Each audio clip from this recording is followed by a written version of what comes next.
हा द्वैत आहे, प्रेमात अद्वैत आहे. अति सर्वत्र वर्जयेत. विवेक म्हणजे अतिरेक न होऊ देणे.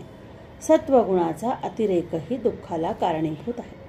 कोणत्याही कारणाने आपला आनंद गमावून बसू नये. मन प्रसन्न असेल तरच कार्यसिद्धी होते.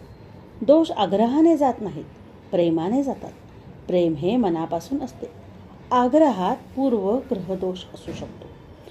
आग्रही भूमिकेत मूळ कोरडेच राहते. चांगले व वाईट विचार देणारे मन एकच आहे. चांगल्या विचार देणाऱ्या मनाने वाईट विचार देणारे मन बाजूला सारावे. दूरदर्शनवर जसे सर्व प्रकारचे कार्यक्रम असतात, आपण आपल्या हिताचे कार्यक्रम पाहावेत. प्रेमात एकरूपता आहे, आग्रहात एकरूपता नाही. आग्रहाचे मूळ द्वैत आहे, प्रेमाचे मूळ अद्वैत आहे.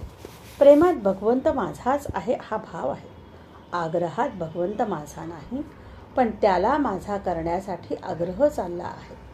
प्रेमात आपणच आपल्याला साथ घालायची आहे. मानलेली आई व खरी आई यात जसा फरक आहे, तसा आग्रह व प्रेम यात फरक आहे. भक्तीचा मार्ग जितका नैसर्गिक असेल तेवढी जास्त प्रमाणात शक्ती वापरली जाते.